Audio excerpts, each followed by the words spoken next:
नमस्कार, मैं GRS news के लिए गिरीश सिकरवार। आज के ब्लॉग में मैं बात करूंगा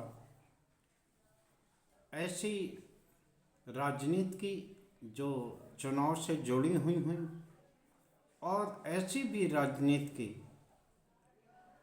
जो न सिर्फ एनडीए को परेशान करने वाली है। माननीय उच्चतम न्यायालय में आयुष्मान योजना के क्रियान्वयन पर खासकर दिल्ली में रोक लगा दी। उन्होंने ये कहा कि आखिर चुनाव के वक्त ही ये योजना क्यों? कोई भी योजना है तो उसे राज्य सरकार के साथ मिलकर समन्वय के साथ लागू किया जाना चाहिए।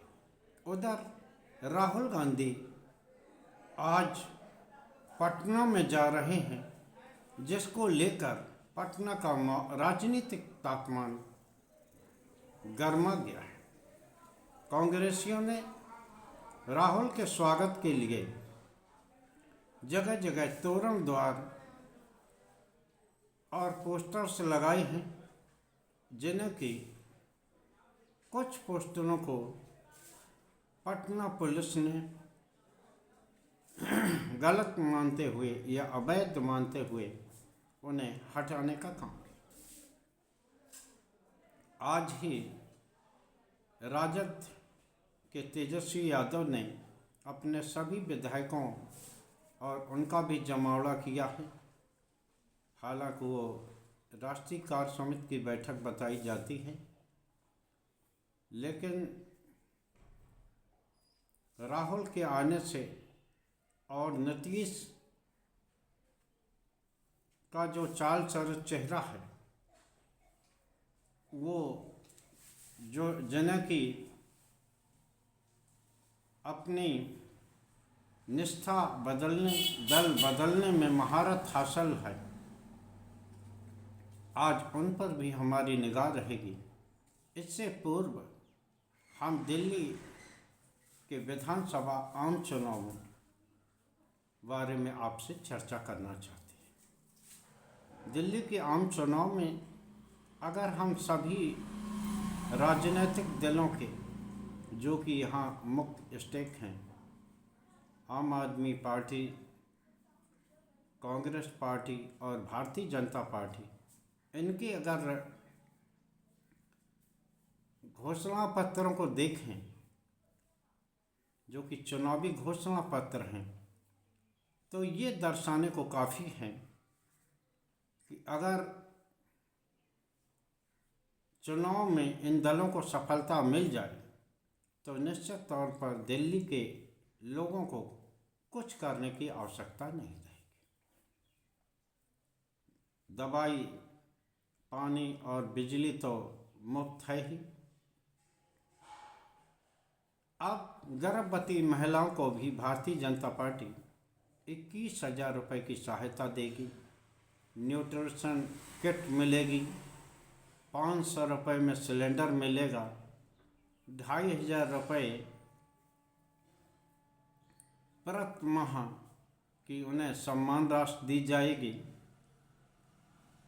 और जबकि ये पहला उनका चरण है, यानी कि अभी भारतीय जनता पार्टी के तर्कस में और भी तीर हैं, लेकिन भारतीय जनता पार्टी के लिए एक मुश्किल दिल्ली में आन खड़ी हुई है कि जिस आयुष्मान योजना के सहारे वो दिल्ली के आम आदमी पार्टी सरकार को कटघरे में खड़ा कर रहे थे कि आम आदमी पार्टी ने केंद्र की अति महत्वपूर्ण आयुष्मान योजना को दिल्ली में लागू नहीं होने दिया। उस योजना को लेकर सुप्रीम कोर्ट ने रोक लगाई। उन्होंने कहा इस समय इस योजना का क्रियान्वयन नहीं हो सके, यानी कि जो भी योजना केंद्र की है वो राज्य सरकारों की समन्वय से ही लागू होगी। इस समय चुनावी काल है और चुनावी काल में अभी कोई भी सरकार नहीं होती है, केवल मुख्यमंत्री होने के नाते वो कार्यकारी होते हैं जब तक नई सरकार का गठन न हो। तो यानी कि मोदी सरकार की जो अति महत्वपूर्ण योजना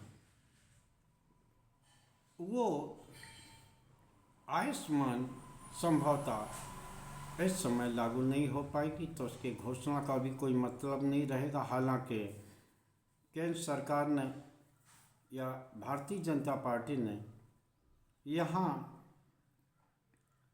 10 लाख का किया था, क्योंकि 5 लाख हुआ और 5 लाख जो दिल्ली में भारतीय जनता पार्टी की सरकार बनेगी, यानी कि वो 10 लाख का कवरेज है। इसी को संजीवनी योजना के तहत कांग्रेस ने 25 लाख तक और अरविंद केजरीवाल ने जो 60 साल के बुजुर्गों को जो पहले गरीबों के लिए रखा था, अब किसी भी आय वर्ग के होंगे उनको इसमें इलाज उनका मुफ्त होगा। झुग्गी वासियों के लिए भारतीय जनता पार्टी अटल कैंटीन की व्यवस्था करेगी, जिसमें कि 5 रुपये में प्रत्येक व्यक्ति को भरपेट भोजन मिलेगा। सिलेंडर 500 का होगा, ये पहले ही मैं बता चुका हूँ। 300 यूनिट बिजली भी फ्री होगी। यानी कि जिन आम आदमी पार्टी की यानी कि केजरीवाल की सरकार को जो योजनाएं थीं, अगर भारतीय जनता पार्टी का संकल्प पत्र, जिसे वो घोषणा पत्र नहीं कहते, उसको देखा जाए तो वही योजना उसमें रिपीट की गई लगती हैं, कुछ सुधार के साथ। कि जैसे 2100 केजरीवाल देंगे तो 2500 कांग्रेस देगी और 2500 तक ये देंगे। और बुजुर्गों के लिए भी स्कीम यानी पेंशन का प्रबंध किया गया है। वो भारतीय जनता पार्टी जो आम आदमी पार्टी की योजनाओं को रेवड़ी बताती थी, आज उस दिल्ली राज को जीतने के लिए वो भी रेवड़ी संस्कृत पर भी आ गई। हालांकि उन्होंने इसे रेवड़ी न घोषित करके सेवा की बात कही, यानी कि विपक्ष अगर कुछ करेगा तो वो रेवड़ी होगी और भारतीय जनता पार्टी अगर कुछ करेगी उसे सेवा कहा जाएगा। अजीब माहौल है। और भारतीय जनता पार्टी ने अपने संकल्प पत्र की घोषणा के दौरान ये भी कहा कि जो भी दिल्ली सरकार की योजनाएं चल रही हैं वो चलती रहेंगी। यानी कि उन्होंने एक तरह से स्वीकार किया कि ये योजनाएं कल्याणकारी हैं, जिन्हें कि पहले वो जिन योजनाओं को लेकर वो दिल्ली सरकार की आलोचना करते रहे, उनमें योजनाओं में भ्रष्टाचार का आरोप लगाते रहे, अब ये घोषणा करने से भारतीय जनता पार्टी नहीं चूक रही है कि उनकी सरकार बनने के बाद भी दिल्ली सरकार की वर्तमान में जो योजनाएं चल रही वो भी जारी रहेगी। एक तरह से ये अपने बात से पलटने का घोतक है, लेकिन इस बात में मुझे एक खतरा भी लगता है। इसके लिए मैं आप सभी लोगों को राजस्थान का उदाहरण देना चाहूँगा।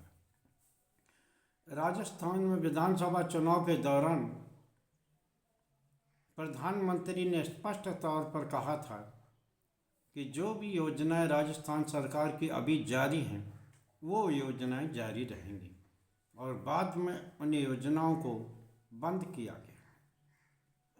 महाराष्ट्र में भी इसी तरह की बात सामने आई है। जो लाड़की बहन योजना, जिसने कि भारतीय जनता पार्टी को बहुमत के करीब अपने बल पर पहुंचाया, उन्होंने भी उसमें अब तिकड़ फोड़ यानी कि लाभार्थियों की संख्या को कम करने की बात कही। हालांकि उन्होंने दिल्ली में भी ये घोषणा की कि वो दिल्ली सरकार की योजनाओं को चलने देंगे, केवल उसमें समीक्षा करेंगे।